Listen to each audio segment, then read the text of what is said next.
आज हम काव्य सौंदर्य के तत्वों में से तत्व रस के बारे में पढ़ते हैं।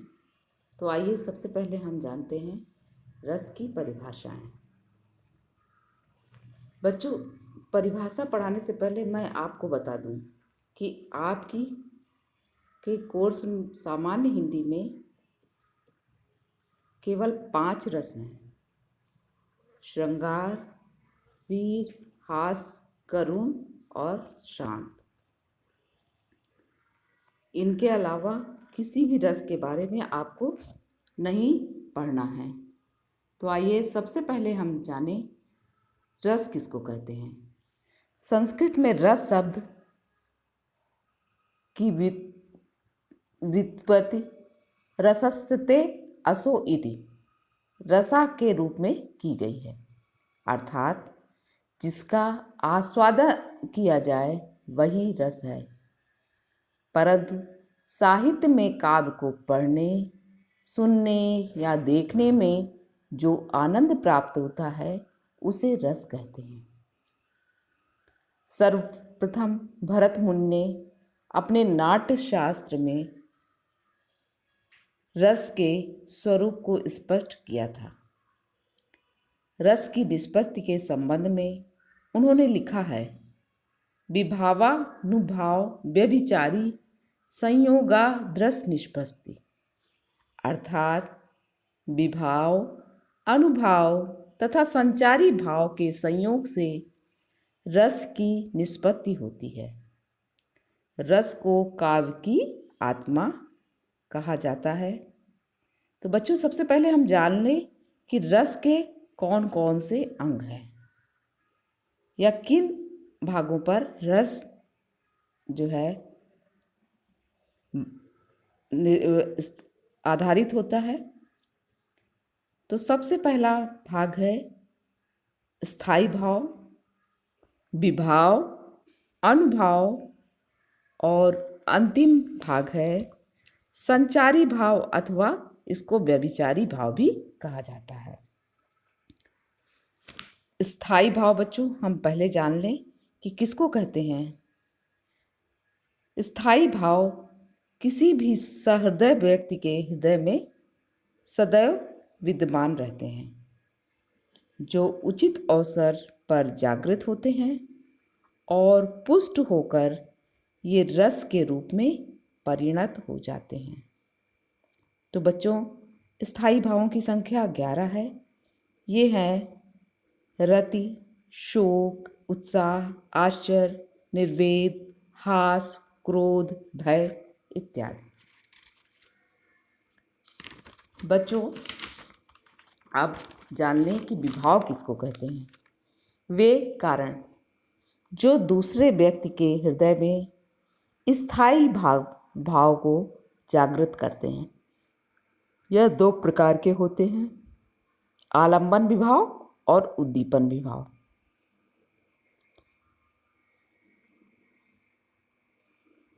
आलंबन वो होता है बच्चों जिस पर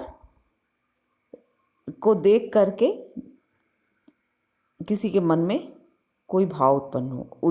और उद्दीपन विभाव वो विभाव होते हैं जो एक उत्प्रेरक का कार्य करते हैं।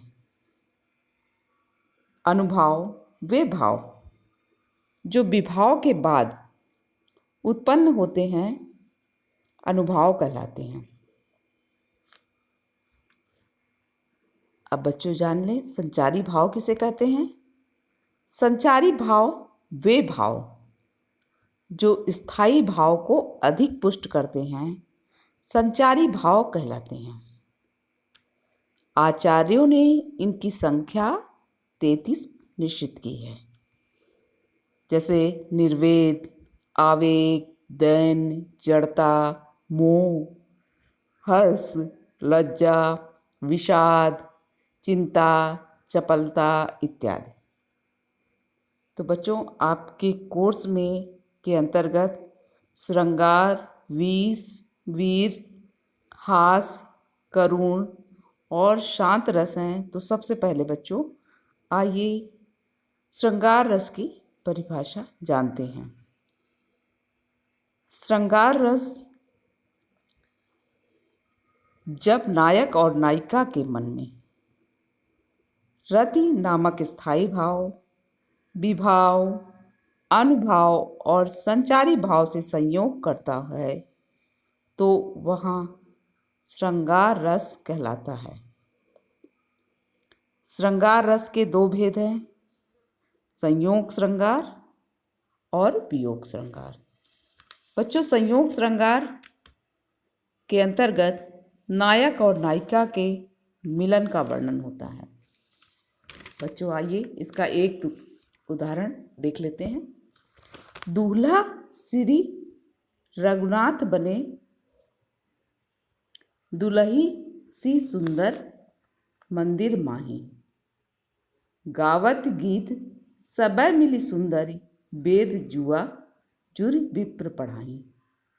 राम को रूप निहारत जानकी, कंकन के नग की परछाई। याते सबे सुधि भूल गई, कर टेक रही पल टारत नहीं। बच्चों, इसमें जब श्री राम दूल्हा बने और दुल्हन सीता का वर्णन है और इसके स्पष्टीकरण बच्चों इस प्रकार से है। स्थायी भाव रति है, इसमें आलंबन राम है, क्योंकि राम को देख करके सीता के मन में विचार उत्पन्न हो रहे हैं। आश्रय सीता है और उनके नग में पड़ने वाले राम का प्रतिबिंब उद्दीपन है। उस प्रतिबिंब को देखना, हाथ टेकना, अनुभव तथा हर्ष एवं जड़ता संचारी भाव हैं। अतः इस पद में संयोग श्रृंगार है। अब वियोग श्रृंगार या विप्रलंब श्रृंगार, क्योंकि बच्चों वियोग रस को विप्रलंब रस भी कहा जाता है। जब प्रेम में अनुरक्त नायक और नायिका के विरह का वर्णन हो, वहाँ वियोग श्रृंगार रस होता है। तो बच्चों, इसका उदाहरण इस प्रकार से है। रे मन आज परीक्षा तेरी, सब अपना सौभाग्य मनावें। दरस परत निश्रेयस पावें, उद्धारक चाहे तो आवें। यहीं रहे यह चेरी। बच्चों, इस पद में यशोधरा के उस समय के हृदय का वर्णन है जब गौतम अर्थात सिद्धार्थ उनको छोड़कर चले गए थे। तो इसमें इसका स्पष्टीकरण इस प्रकार से है। स्थायी भाव रति, यशोधरा आलंबन, उद्धारक गौतम के प्रति यह भाव कि वे चाहे तो आवें। उद्दीपन विभाव, मन को समझाना, क्योंकि यशोधरा मन को समझा रही हैं। अनुभाव है, यशोधरा का प्रणय मान है तथा मति वितर्क संचारी भाव है। अतः यहाँ पर वियोग रस है। तो बच्चों, ये था श्रृंगार रस। इस रस को आप अपनी अभ्यास पुस्तिका में नोट कर लीजिएगा और आगे के रस मैं अगले वीडियो में आपको बताऊंगी।